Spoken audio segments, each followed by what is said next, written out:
반갑습니다. 데이업 시청자 여러분들 그리고 시노펙스 주주님들, 이 시노펙스 같은 경우 현재 수소 멤브레인 소재 사업을 영위하고 있는데요. 이 시노펙스 같은 경우 이 재료가 많다 보니까 우리가 지속적인 관찰이 필요하다라고 이야기를 드렸습니다. 그래서 오늘은 이 시노펙스의 수소차용 갑스막 멤브레인이 어떤 효과를 보일지 우리가 한번 알아보고, 그리고 많은 기업들이 현재 수소차를 도전하고 있는데 이런 부분에서 이 시노펙스에게도 모멘텀이 불러올 수 있다는 거 참고해 주시면 좋을 것 같아요. 우리가 마지막으로 차트를 보면서 이 앞으로의 시나리오와 전망에 대해서 함께 알아가는 시간이 되도록 하겠습니다. 그래서 오늘 영상도 중요한 만큼 끝까지 시청해 주시고 좋아요와 구독으로 큰 힘 주시면 감사하겠습니다. 그럼 가서 바로 알아볼까요? 우선 이 시노펙스의 갑스막 멤브레인을 아시기 전에 이 고분자 전해질 연료전지에서 좀 아시는 게 좋을 것 같습니다. 이 고분자 전해질 연료전지는 수소이온 교환 특성을 갖고 있어서 보이시는 것처럼 고분자 막을 전해질로 사용함으로써 다른 형태의 연료전지에 비해 작동 온도가 낮고 시스템 출력 효율이 높은데요. 이 수소 이온의 효과적인 전달을 위해서 이 전해질에 일정량의 수분이 있어야 합니다. 따라서 고분자 막은 항상 수화되어 있어야 하며, 수분이 만약에 부족하게 된다 하면은 보시는 것처럼 이 수소가 나아가는 이 이전도가 떨어지게 되고, 이 막이 축축을 하면서 정끝과 그리고 막 사이에 이 접촉 저항이 증가합니다. 즉 연료 전지에 있어서 이 그 전지가 이렇게 통해야 되는데, 연료가 통해야 되는데 이게 굉장히 좀 어렵다라고 해석하시면 좋을 것 같아요. 전기가 잘 안 통한다? 이렇게 간단하게 아시면 좋을 것 같고, 반대로 그럼 우리가 수분이 많을 경우에도 촉맥 표면에 이 반응 기체의 이 확산이 어려워서 이 전지 성능 자체가 감소하게 됩니다. 그런 부분에서 수소 연료 전지 같은 경우 이 수분 관리가 매우 중요하다라고 아시면 좋을 것 같아요. 그런데 시노펙스는 이런 분야에서 기술력을 보유하고 있습니다. 이게 바로 시노펙스의 수소차용 갑스막 멤브레인인데, 이 갑스막은 엔진 역할을 하는, 여기 보이시죠? 이 엔진 역할을 하는 이 시스템의 스택 모듈에 사용되는 이 종공사 형태의 제품으로서 수소 연료 전지의 효율적인 이 운전을 위해서 스택 내부의 온도와 습도를 일정하게 유지하는 이 막 가습기에 사용된다라고 봐주시면 좋을 것 같습니다. 제가 아까 말씀드린 것처럼 이 전해질 자체가 수분 관리가 굉장히 중요하다라고 이야기를 드렸잖아요. 근데 이 시노펙스의 갑스막 멤브레인이 이 스택 내부의 온도와 습도를 일정하게 유지를 하면서 이 수소차가 운전하는데 문제없이, 지장 없이 잘 운전할 수 있게 도와준다라고 간단하게 봐주시면 좋을 것 같습니다. 현재 시노펙스 같은 경우 수소차 엔진 스택의 이 멤브레인 소재를 기반으로 시장 공략을 하고 있는데요.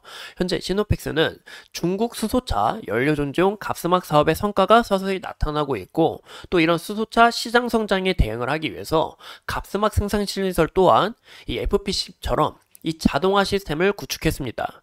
이 중국 시장에서 지난 3년간 이제 적용 검증을 완료한 부분인데, 이 부분이 이 매출 성장으로 또 어떻게 이바지 되는지 이런 여부를 우리가 판단하시는 게 좋을 것 같아요. 하지만 이 주가라는 거는 이 기대감을 먹고 살죠.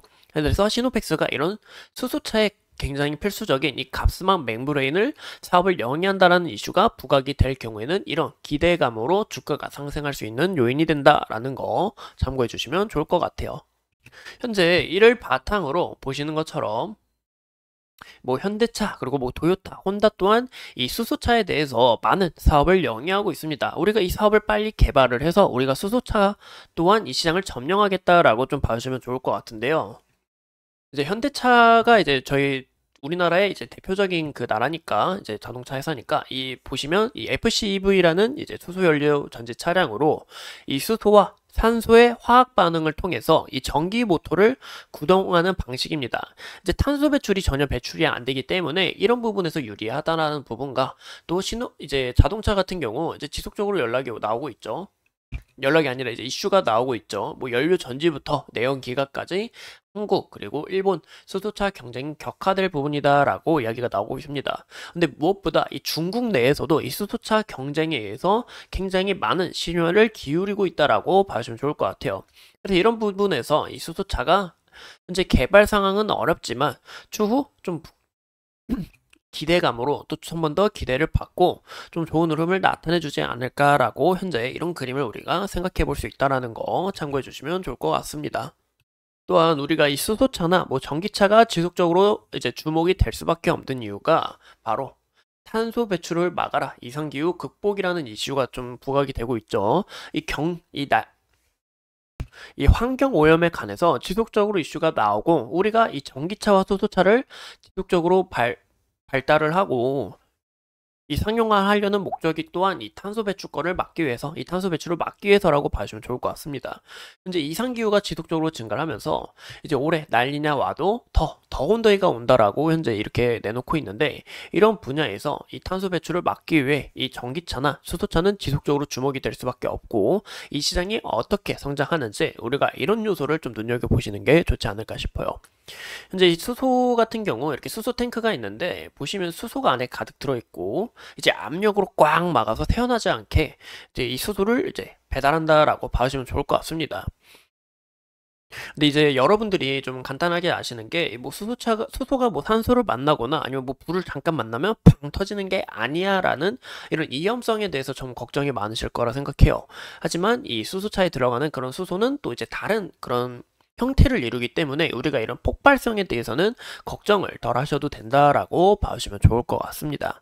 하지만 이런 분야에서 이제 수소 같은 경우 또 상용화가 어려운 이유가, 이 수소 자체가 굉장히 조그마한 입자예요. 이 조그마한 입자여서 이제 이 수소 탱크는 잘 모르겠지만 뭐 수소를 이제 전달하는 데 있어서 굉장히 미세하게 새어나온다고 하더라고요. 이 그만큼 입자가 굉장히 작아서.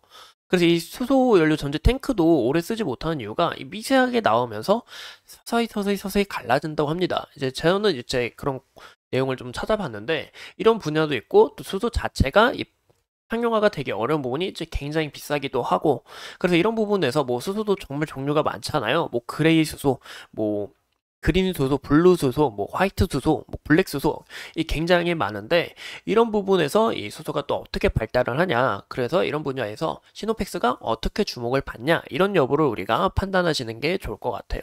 우리가 이 차트 상황을 같이 보시면, 시노펙스 같은 경우 우리가 이 구간의 지지 라인을 우리가 함께 확인해 보자고 이야기를 드렸죠. 이 구간에 강한 매물대가 있기 때문에, 그래서 보시는 것처럼 이렇게 지지를 받은 것을 우리가 확인해 볼 수 있습니다. 21선 이탈하게 되면 이 구간의 지지 라인과 이 61선을 좀 중요시해야 된다라고 이야기를 드렸는데, 이 구간의 지지를 받고 여기 다시 한번 더 매물대 라인을 돌파를 하면서 다시 여기서 주가가 형성되고 있다는 것을 우리가 확인해 볼 수가 있겠죠. 그래서 현재 보시는 것처럼 21선을 크게 지지를 받고 주가가 형성되고 있는 과정을 우리가 볼 수 있는데, 21선 이탈 여부를 우리가 다시 한번 더 눈여겨보고, 21선이 또 이탈이 되면서 하방 압력을 받고 주가가 떨어지게 될 경우 이 구간의 매물대를 한번 더 눈여겨보시는 게 중요하지 않을까 싶어요. 그 외로도 우리가 주봉으로 봤을 때도 이간의 매물대와 21선 라인에서 주가가 지지 라인으로 우리가 봐주시는 걸 볼 수가 있습니다.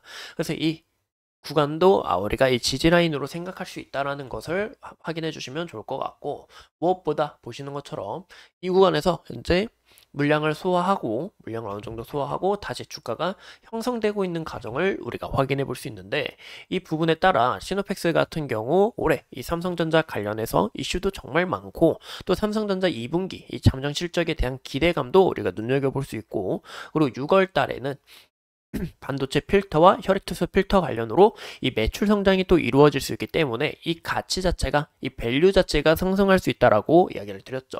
그래서 우리가 시노펙스를 끊임없이 살펴보셔야 되는 이유고, 이런 것처럼 죄송합니다.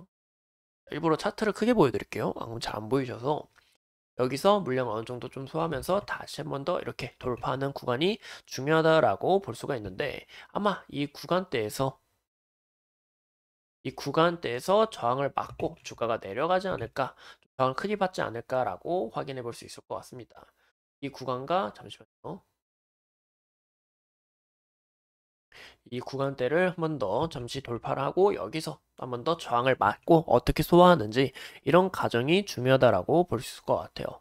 현재 보시는 것처럼 이 외국인의 이 순매수와 기관의 순매수가 지속적으로 이루어지고 있는데, 우리가 이 외국인이 대량 순매도가 어떻게 이루어지는지 중요하다라고 이야기를 드렸죠. 왜냐? 그런 영향을 너무 많이 보여줬으니까, 보시는 것처럼 너무 많이 보여줬으니까 이런 여부에 따라 우리가 현재 외국인도 다시 매수세로 들어오고 있다. 하지만 이 외국인 같은 경우 이제 좀 단기적인 투자 느낌이 강하기 때문에 이런 움직임에 따라 주가의 변동성이 심해질 수 있다는 것도 참고해 주시면 좋을 것 같습니다. 이상 이 시노펙스에 대해서 같이 알아봤고 앞으로 추가적인 이슈 여러분들과 함께 하면서 끝까지 파헤쳐보도록 하겠습니다. 오늘도 소중한 시간 내서 영상 시청해 주신 점 감사합니다.